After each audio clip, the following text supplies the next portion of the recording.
All right, welcome back everyone for Be a Warrior podcast. This is our final episode from season 4 that we are running into as we approach the holidays, and there's just so much travel and so much fun coming up. I will wrap up the season today, and then you won't see back from me until the 1st of January. So let's get started. I always end my years knowing what everybody's going into, and that is a lot of holiday parties, a lot of eating, drinking, having a good time, not carving out time for their own physical health. I am included in that group. I end up making presents and baking a lot, and I just don't find time to stay on my steadfast, get to the gym kind of regiment. And so I'm speaking to the choir here. And I want you to know that it is important to keep going with what you're doing right now, or kickstarting today what it is that you want for yourself. I will never use, it's time for New Year's resolutions. I do not like New Year's resolutions. One, as soon as you give them that name, you are bound to hit a wall somewhere in February. Maybe you'll get lucky and get to March. And then the rest of the year is, anybody's game. So we aren't doing New Year's resolutions. I don't want them. I don't like them. Let's get started today. I am speaking to me when I say this as well, like I said, because I get caught up in finding that I want to do this project and this project and this project, and I create more projects on top of the projects that I'm doing. And that takes out time that I usually go and see my horse or go to the gym, you name it, I'm not doing it. And I need to get back on that, because it's one thing to try to watch what you eat, but you know that you're eating and drinking different things than you normally do during the year. Our family, we love eggnog, and so eggnog lattes are huge in our house. I don't drink eggnog any other time of year, and eggnog is so full of calories that it's probably good. It's only one time a year. But that being said, goals need to be set. And I'm not talking New Year's Eve, New Year's resolutions. Please don't do that to yourself. Don't set yourself up for failure. But last week I got on with Dr. Jackie Garcia, and we were having our discussion on Instagram Live. And if you haven't seen it, we get live Wednesdays, like every other Wednesday. I'm not sure we'll get another one in the end of this year, just because, like I said, I'm traveling, and then it's Wednesdays are my days to do this stuff, and Wednesday is Christmas Eve or Christmas, and New Year's Eve, New Year's Day. Too much going on in the next few weeks, and the next Wednesday I'm traveling. So that being said, I'm not sure when Jackie and I will get on again, but last week we did talk about goal setting for amputees especially, but you know what? This goes for everybody. Anybody who's everybody has set a goal for themselves sometime in their life, and everybody has had some of those goals go flat, where you've dropped them, something has come up, life has happened. We know that happens. So we were talking a lot about how you set these goals and what is an appropriate goal. And then how do you stick with it, especially when schedules get tight, doing more fun things than that. And we talked a lot about doing goals, setting goals that you really, really want to achieve. And it's been maybe a dream of yours, but you've formulated it in your head, maybe never spoken it to yourself or anybody, and you've never written it down. So I'm going to tell you right now, first and foremost, you need to write things down. You need to write down your goals. You need to kind of set yourself up for seeing it on paper, because I talk about in my head a lot about, oh, it would be fun to do this. It would be fun to do. I could get this done. Well, I could make this happen, and oh, it would be great if I one day did this or I did this. But once it's set up there and it stays right there and it goes nowhere else outwardly, it stays there, and sometimes the dream is deferred. So we start talking about writing your goals down. And as an amputee, we're in all different levels, right? So some of you are just getting ready to have your amputation. Some of you just had it, you're in the hospital. Some of you are home, you're healing, you haven't gotten fitted for a socket yet. Some of you just got your very first socket, and then there are others that are years out. And like me, at 6 years, I hit a lot of my goals right away to show myself that I could do it and prove to everyone around me that was watching me with bated breath, can she actually live a life because everybody in my family, in my support groups, my friends, nobody knows an amputee. And so they think that either one of two fallacies. One, after watching all these, Paralympians and stuff, that being an amputee is easy. You just got to get through the surgery. Or the other side of it is, you'll never walk again. Being an amputee is the worst thing in the world. Oh my gosh.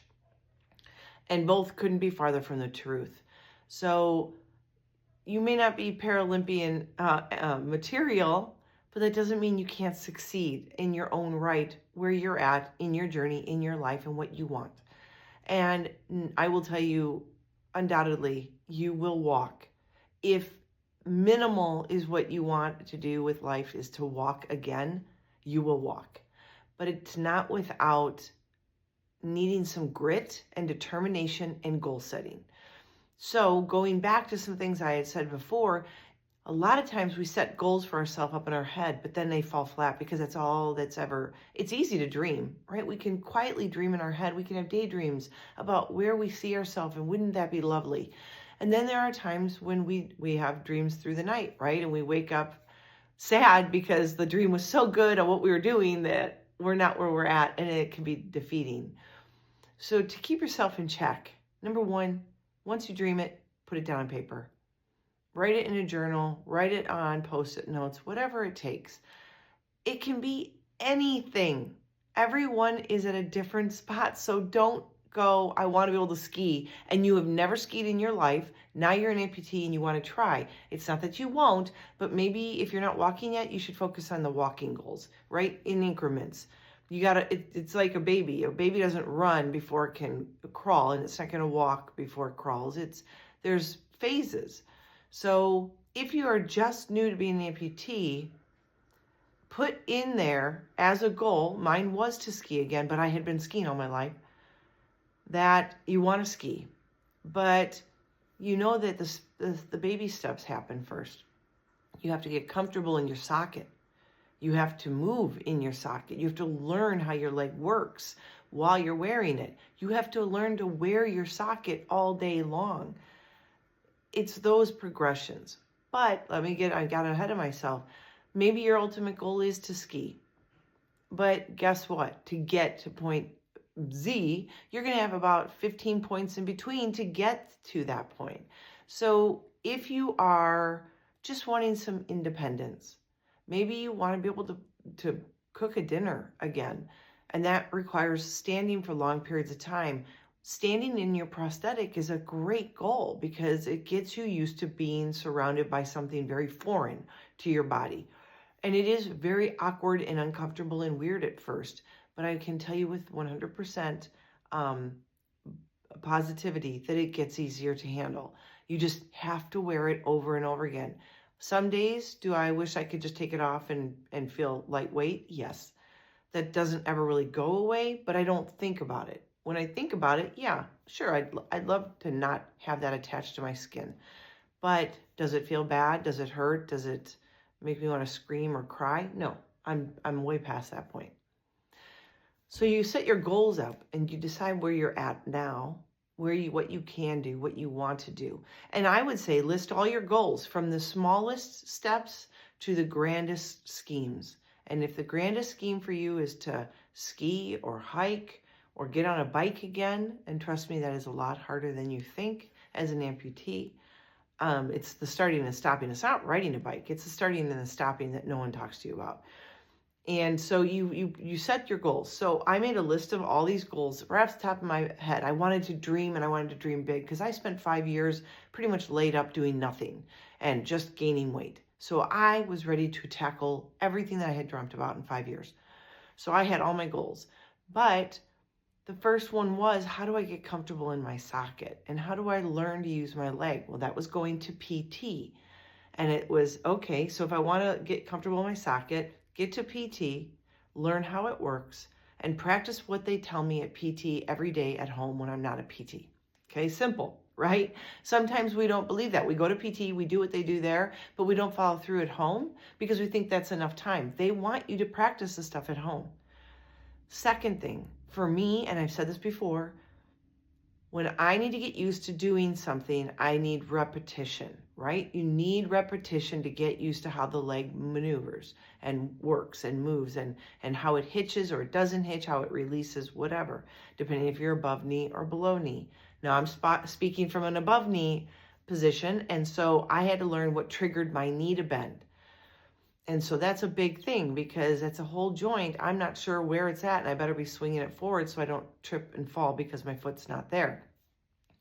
But what I did was I started doing virtual races. Number one, because I could do them whenever I wanted, however I wanted, when I felt good, because I know if I sign up for a real race on, December 28th on a Saturday with thousands of people, I might feel like crap. My leg might feel like it doesn't fit right. It may be wobbly. I may not feel right.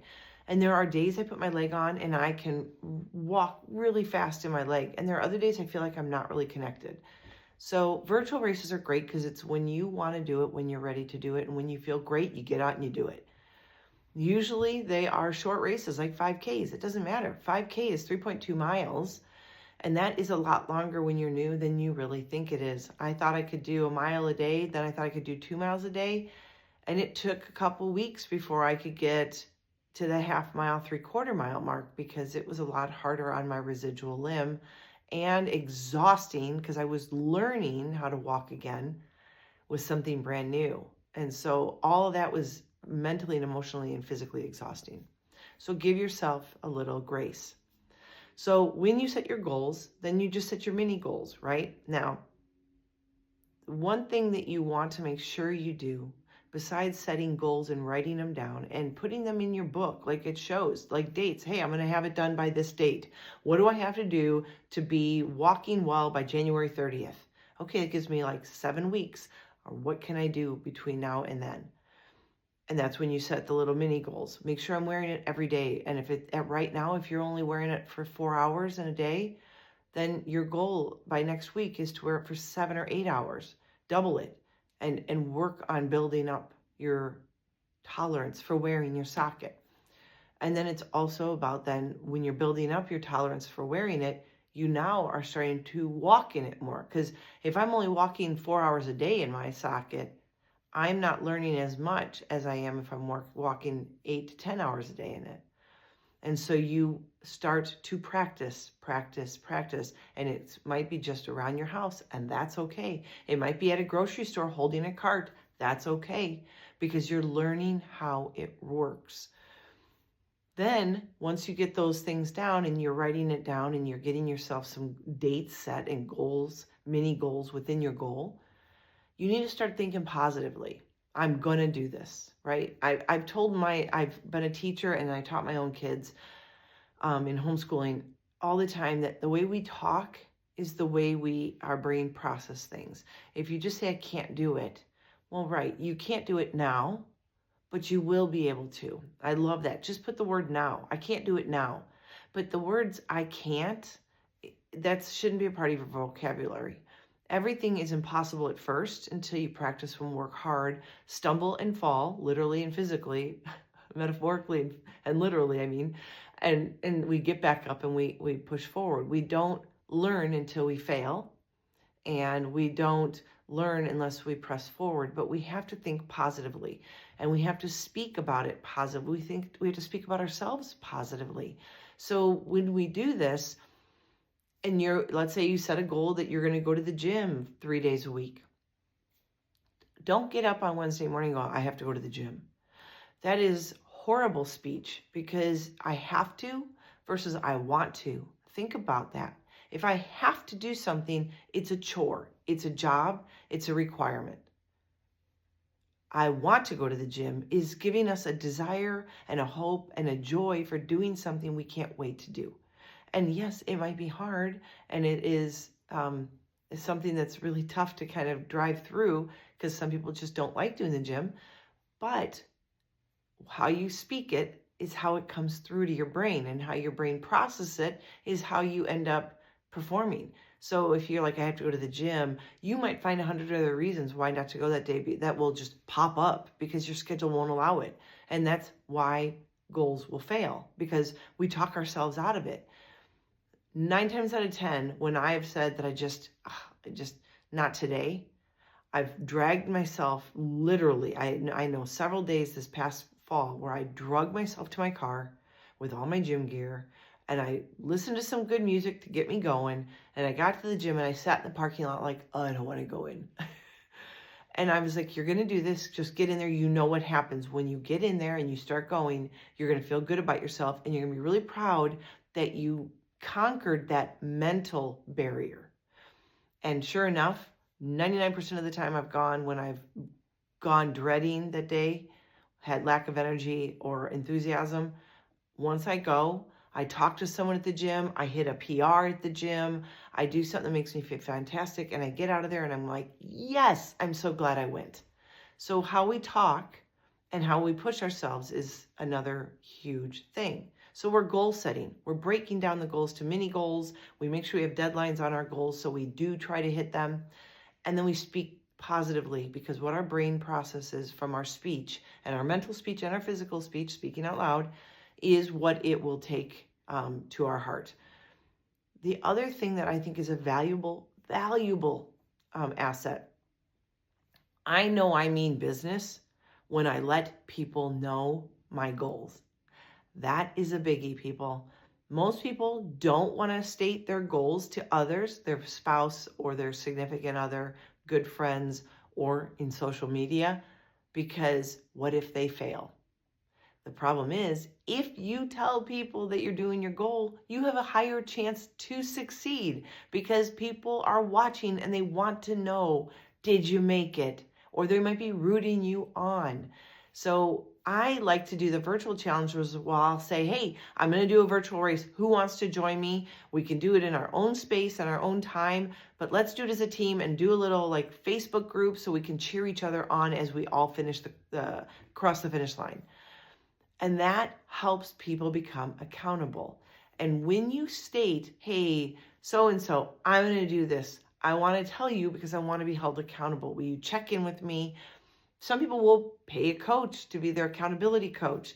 You know what? You just need a good friend that wants to kick your butt and won't rest with you failing at your goal. And once you find an accountability partner, you are going to be set. So do that. I think that is key to getting through to your goals. So this year, as we wind down and we get into a ramped up, busy, crazy time with shopping and going out to dinners and going to parties and eating more than we should and stretching our schedules to the point of we forget about what we need and what's good for us. Remember these things. Starting now, don't wait till January. Don't go, well, I'm just going to enjoy the holidays. You can enjoy the holidays while you do a walk around the block in the evening, even if you're doing nothing else right now. I say, if you can eat dinner with whoever you eat dinner with, and after your meal, after your party, you go home and you take the dogs out and you go for a nice walk around the block, you are doing more than you would have if you just went home and went to bed. So if you can do that, you're already starting positive habits for your body, and then your body's going to crave it and want it. And then you might just take someone along on those walks. Like I'll start asking my spouse if he wants to come with me on those walks for nightly walks, because the minimal we should be doing is that for us. We all need that time to decompress, to slow things down, to appreciate the holidays, and to feel good. So we don't walk into January going, oh my God, I gained 15 pounds. And then you're starting there where you're already in a bad habit. You're eating bad things. You've caved to all the negative stuff. And now you got to not only form good habits, you've got to get rid of bad habits. So this year, your call to action, as we wind this down, use the next few weeks for this call to action since I won't be on. Get out, get active, find your goals, set your goals, find your accountability partner, and preach to yourself that you can do this. Amazing as it may seem, if you can do this and you start now, you're going to go through the holidays. You know, I never restrict. This is not a restriction holiday time. I love the holiday cookies and the baking and the parties and all that stuff. but I will do it in moderation, just like everything else in life. It's okay to have something. You don't have to go overboard. This is not a time to just go all in and every day's a cheat day, but enjoy those things. But then sprinkle in the activity and the goal setting achievements so that when January rolls around, when everybody else is looking at the scale going, oh, I got to join a gym, you're like, I'm doing great. I didn't gain anything, or if I did, it was a couple of pounds, and I'm just going to keep my walking routine because that's where you already were. You're not doing anything different. So call to action, get the goals written down, speak them out loud. Be positive with your verbiage when you're talking to yourself and about your goals, and get someone that can hold you accountable. And start today. You don't have to be a Monday starter. You don't have to be, oh, it's Saturday, I'm going to wait till the weekend's over, or Friday night, yep, I'm going to wait till Saturday morning, or I'm just going to wait till January 1st. Start today with something small. If you're not doing push-ups, start tonight. You don't even need to go outside. You don't have to go to the gym. You don't have to do anything. Start push-ups tonight before you go to bed. Do some push-ups. If you can't do push-ups, do some sit-ups. Yeah, if you can't do that, do some planks. Whatever, but find something that will make you feel good. I promise you, if you start today and you talk to people about what you're doing, you might get some people on board. And guess what? Then you start talking every morning. Did you get your push-ups done? Guess what I did today? And I don't know about you, but I'm a competitor. So if someone says, I just did 30 push-ups, I'm going to try tonight to do 40 because I'm not going to be one-upped. I have big brothers. I know how to keep up. So I hope you guys enjoy this one. I hope you get out there and you find the positive so that you can run through this holiday physically active, but not missing a beat, having fun, enjoying the holidays, enjoying friends and family, being in the season, understanding the mood of the season so you don't miss anything. But don't forget to take time for yourself, to breathe, to exercise, to hit your goals, and just do it. Just start today. There's no reason to wait. So until we meet again, which will be, like I said, I'm so sorry, but I need to take a couple weeks off so I can be with my family and be present, hit some goals. I want you to make sure you get on to Be a Warrior 360 on my Instagram, on my Facebook. And if you're not following me there, please do. I'm going to start posting some things that I'm doing there when I'm not here. And I will do small video clips. I will try to do that the next few weeks to keep you in check where I'm at and you can see what I'm doing. And you might find that I invite you to do a virtual challenge of some sort. So be looking at Be a Warrior 360. That's a B and A and Warrior 360 on Instagram and Facebook. And be watching because I want to make sure, and reach out to me there. Say hey and introduce yourself and let me know what your goals are. And let me know if you need me to hold you accountable. So until next time, and as always, have a blessed holiday. Whatever it is you celebrate, Merry Christmas to my Christian friends, Happy Hanukkah to my Jewish friends, and everyone in between. Happy New Year, and know that you are loved, and you are special, and you are warriors. So until next time, Happy New Year, and as always, be healthy, be happy, be you.